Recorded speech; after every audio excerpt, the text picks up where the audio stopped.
Well, now to some health stories and how napping could be dangerous for you. Also, a nasal spray that could help with social anxiety. Not to freak you out or anything. Dr. Adam Ofer is here to give us some insight on those stories and more. So we were talking about this earlier. Daytime napping could kill you? What's going on here? Yeah, where are you at noon or 1 o'clock? Yeah. So listen, for guys like you guys who are showing up here at the crack of dawn to do a job and they might need an afternoon nap, I don't think this is a problem. It's a what came first, the chicken or the egg? It's why are some people napping during the day? So people who nap during the day may have as much as a 1/3 higher risk of dying prior to the age of 65. But it seems to be mostly associated with people who have respiratory problems. So some people are napping because they're not sleeping well at night. It's not the amount of time you're in bed, it's the quality of sleep, right? Yeah. So would this be like sleep apnea? Exactly. Okay. So we've heard of sleep apnea. So if you're tired during the day and you don't have a reason for it, you weren't here at 2 o'clock in the morning trying to get ready for today's stories. Okay. If you have no reason to be tired, you say, God, I was in bed all night and I'm still exhausted. That's when you have to go see a physician and find out, are you having respiratory problems? Is there a reason why you're tired? Taking a nap if you're tired, take a nap. A nap's not going to kill you. Right? It's a great headline, but a nap's not going to kill you. If you're tired, take a nap. But find out why you're tired. Okay, perfect. Well, now to this one.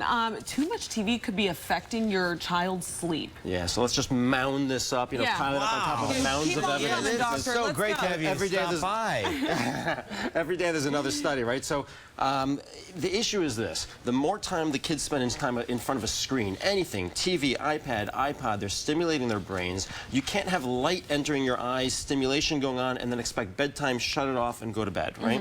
So this study, it's a fairly small effect. It looks at about every hour of time in front of the television is about 7 minutes less of sleep for kids. Wow. But that adds up. And if you look at it in the context of other studies that show us that more time in front of electronics means more behavioral problems, less physical activity, more obesity. It means we need to control things. American Association of Pediatrics has stepped in. They've put in guidelines.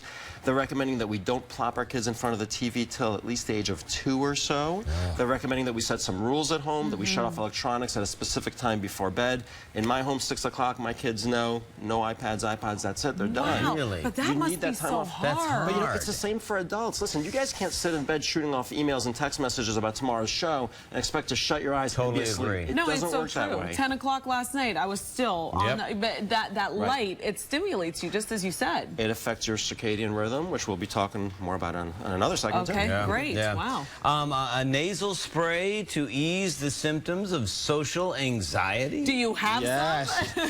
So I don't have any anxiety, but so social anxiety is a big problem. You have people who really do an excellent job at their job throughout the year, and maybe once a year, twice a year, they have to get up and present an annual report, and they crumble. And we've got medications to be used on the spot. We have some medications like SSRIs, Prozac, Zoloft that people use for anxiety, but it's not great on an as-needed basis, and a lot of them have side effects and don't work.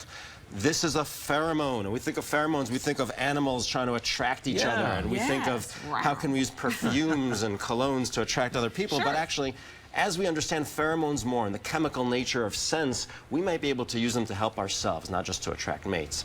And so this is a pheromone that's actually sprayed into the nose. And a small study, but really well done, showed that people who sprayed these pheromones into their noses were much more relaxed at presentations, at social gatherings. We need a lot more study, we need a lot more research. And let me say also, look, at the end of the day, very important before you jump to any medication, if you've got social anxiety, see a psychologist. Learn biofeedback and ways to relax yourselves before you go to any medication. Does it smell like Jean Naté? Or white musk? Yeah, okay, so now you also know about this app that can help with jet lag? Yes. So remember, as we talked about, circadian rhythm is a very complex thing. It can't be just turned on and off. So you can't hop on a jet and show up in London and suddenly it's morning and expect to be awake. It doesn't work that way. Our circadian, our internal clock takes some time to adjust. So this app, which I downloaded, it's a free app. I downloaded it a couple days ago. I have to say, I'm not too impressed with the app, but you put some information in there, and it basically gives you the recommendations on the appropriate amount of time that you're going to need, the appropriate amount of sunshine and daylight and office light that you need to sort of bounce back from that circadian rhythm. How far in advance do you have to adopt its recommendations before So see effects. it's really for when you get there and how to adjust yourself and what office light to be in. Bottom line is when you travel, when you show up somewhere, you need to quickly put yourself on their schedule. Daylight stimulates the brain, and so you need to get as much outdoor and real sunshine as you can. Exercise gets you awake, and you need to get some sleep. We went to Hong Kong and I was crying because I couldn't, like, I could not get on track, and I did those things. I went outside, worked out, and finally I got some sleep. So this could be good. So if you have an important presentation, this app is pretty good because it'll tell you roughly when you're going to adjust so that you're not going to look tired for that presentation. Yeah. Happens to me when I go to Weehawken. Always great information. Great to have you stop by. Thank you so much, Dr. Thanks, guys. Adam Ofer. Thank we appreciate you. it. Pleasure.